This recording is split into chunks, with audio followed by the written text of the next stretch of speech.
From the Time Signal, this is Mind the Gap with Michael Comyn. Advice is one of the most common currencies in human conversation.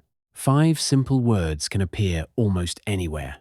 In a pub, in an office, across a kitchen table. You know what you should do.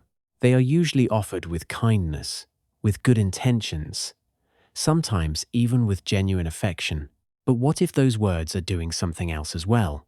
What if, in our effort to help, we sometimes close the very conversation someone needed to keep open? In this episode, Michael reflects on the subtle difference between helping and fixing, between presence and performance, and why the urge to solve someone else's problem may tell us more about our own discomfort than theirs. And he asks a quiet but powerful question. Before we offer advice, do we really know what the other person needs from us? Here's Michael. It's early morning. The office is quiet. The coffee's still warm, and I find myself thinking about a phrase I've heard 100 times. A phrase that is so familiar, it barely registers as anything at all. And yet, when I turn it over slowly, there's something worth examining inside it. You know what you should do? 5 words, offered in good faith, almost always by someone who cares, and yet the moment I hear them, something in me quietly deflates. Not because the suggestion is unkind, not because the person is wrong to offer it, but because in almost every case I've already been around the problem, I've already considered the obvious options, tested them in my mind, found the reasons they don't hold, and set them aside. And then the conversation arrives, and with it those 5 words, and I'm put back to a starting point I left some time ago. That feeling, that small, quiet deflation, that's what I want to examine this morning. But before I do, let me say something important. Here in Ireland, and I suspect in many places where warmth is the currency of social life, those 5 words are not really advice at all. They're contact. We wade into each other's lives uninvited here.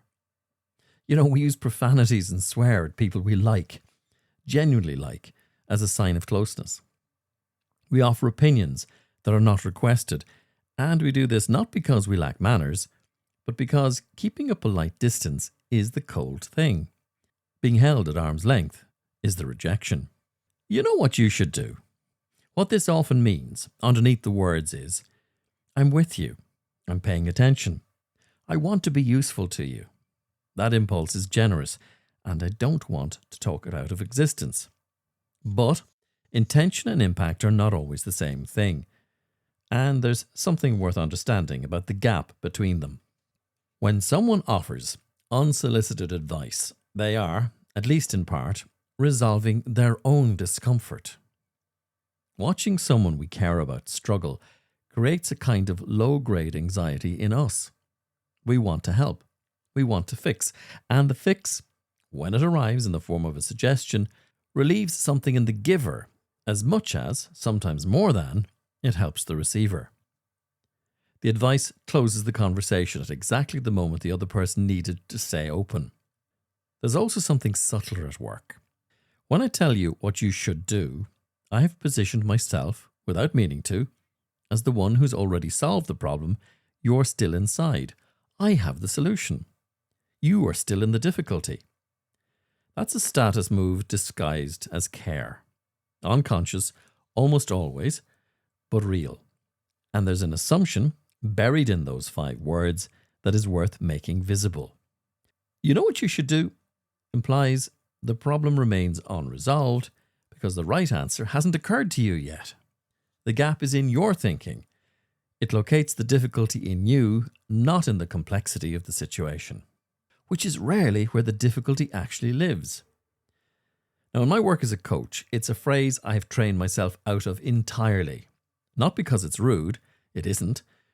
Not because the people I work with don't deserve directness, they do.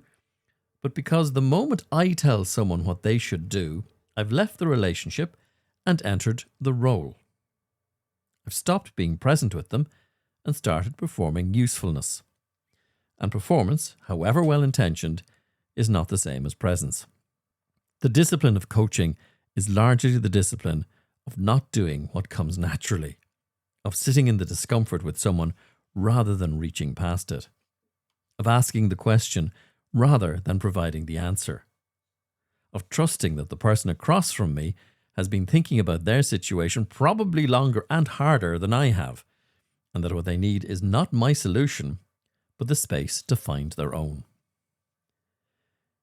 Epictetus the Stoic, who was not a coach but understood something fundamental about human relationships, was very precise on this.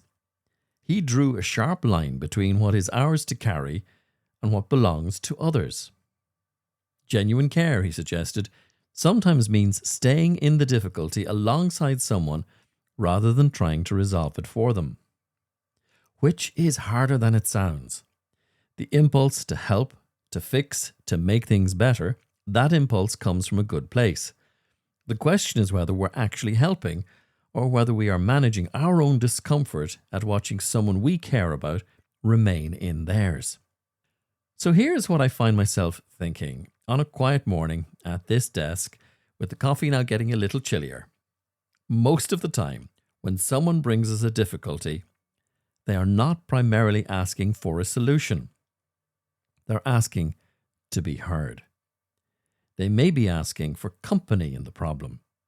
They may simply be thinking out loud, and what they need is a listener who trusts them to think.